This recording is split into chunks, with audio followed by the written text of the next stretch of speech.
Hey everyone, welcome back to Corporate Decoder, the place where we try to crack the code on what these massive companies are actually trying to tell us today. We're diving into some news from Amarin Corporation PLC, and let me tell you, it has got a bit of a bittersweet flavor to it. Alright, so Amarin Corporation, a company you might know if you are interested in heart health medications, has just dropped what they call a current report. Think of it like a quick update, a snapshot of what is happening right now, filed with the US Securities and Exchange Commission, or the CC. The earliest event reported here is the 8th of January 2026. And what did they announce then? Well, mostly a look back at 2025 and a peek at what they're planning for 2026.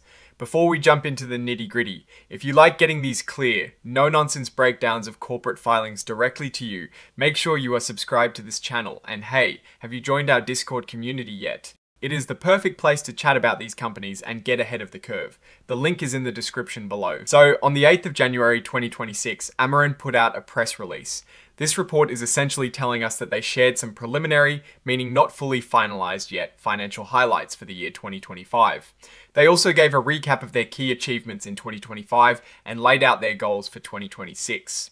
Now, this press release itself is included as an exhibit, a piece of supporting documentation with this filing. It is important to note that the information in this press release is generally provided for your information and isn't considered officially filed in a way that would hold them liable under certain sections of securities law. Think of it as, here is what we're saying publicly, rather than a legally binding financial statement for certain purposes. They are also listing their American Depositary Shares, or ADS, which represent the right to 20 ordinary shares on the Nasdaq stock market under the ticker symbol ARMAN. What are the key takeaways from this update? It is mostly about setting the scene for the future. They are giving us a glimpse into their operational performance and their strategic outlook. While this filing doesn't contain detailed financial tables within the main body of the report itself, it points us to a press release that does. So, our analysis will draw from what is typically shared in such announcements. We can infer that Amarin is likely communicating its progress and future plans to investors, which is standard practice, especially after a fiscal year concludes. Given that this is a current report, it signals that there might be something significant they want to inform the market about, even if it is just a forward-looking statement or a performance summary before the full audited results. The core of this filing, at least for us viewers, is this item 2.02, which is all about the results of operations and financial condition. This is where companies typically share their performance numbers. In this case, they are directing us to that press release. So it is like saying, go read this announcement for the details. It implies that the press release contains the meaty financial information and operational updates. Without the direct press release content here, we have to infer what a company would typically highlight. Companies usually share revenue figures, profitability, maybe some key performance indicators related to their specific industry. Since the report refers us to Exhibit 99.1, which is the press release, let's think about what that press release likely contained. For a pharmaceutical company like Amarin, the focus would probably be on prescription numbers for their key drugs, maybe sales figures for different regions and any advancements in their drug pipeline or clinical trials. They would also likely touch upon their financial health, such as their cash position, debt levels, and expected profitability for the upcoming year. The press release would also likely outline their strategic priorities, which could involve expanding into new markets, developing new treatments, or potentially seeking partnerships. Now, there is also Exhibit 104, the cover page interactive data file, which is embedded within the inline XBRL document. This is essentially a way for the sexy to make financial and other corporate information more easily accessible and searchable for investors and analysts.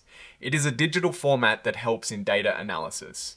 While not directly providing commentary, it is a crucial part of modern financial reporting, enabling quicker assessments of company performance. So let's put on our investor hats and think about what Amarin is likely trying to convey. They've had a year 2025, and they're telling us how it went, at least in broad strokes.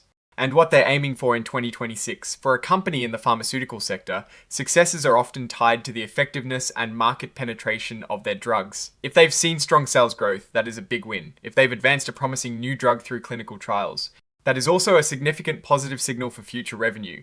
Conversely, any setbacks like disappointing trial results or declining sales of a core product would be concerning. Without the actual financial numbers from the press release, it is hard to give a definitive analysis. However, the fact that they are issuing a current report on the 8th of January, 2026 suggests they wanted to get this information out relatively quickly after the year ended. This could be to manage market expectations, to highlight a particular success, or perhaps to address any emerging challenges. Let's consider the broader context for Amarin. They are known for their cardiovascular drug, Vascepa. The performance of Vascepa has been a key driver for the company. Any updates on its market share, prescription trends, or any new studies related to its effectiveness would be critically important. Beyond Vascepa, companies like Amarin are always looking to diversify their revenue streams or develop new therapies, so their R&D pipeline would also be a significant area of interest. The simple fact that they are sharing preliminary highlights and 2026 priorities implies a focus on forward momentum. Are they seeing growth? Are they confident about their strategy? These are the questions that investors will be asking.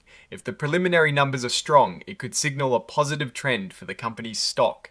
If they are weaker than expected, it might raise concerns about their ability to maintain profitability or grow their business. Now, looking at this filing critically, Amarin is a company that has faced its share of challenges and opportunities, particularly with Vascepa's market positioning and pricing. The emphasis on preliminary unaudited figures suggests that the final audited numbers might hold some surprises, good or bad. It's a signal for investors to pay close attention to the full financial statements when they are released. The focus on 2026 priorities also tells us about their strategic direction. Are they investing heavily in research and development, perhaps signaling a push for new blockbuster drugs? Or are they focused on optimizing the sales of their existing products? The answer to this will give us a clue about their long-term growth potential. A key risk for pharmaceutical companies like Amarin is regulatory approval and patent expirations. Any news on these fronts would be crucial. Also, the competitive landscape is always a factor. Are there new drugs entering the market that could compete with Amarin's offerings? In conclusion, this filing is a snapshot, a signpost from Amarin Corporation plc. It tells us that they are actively communicating their performance and their plans.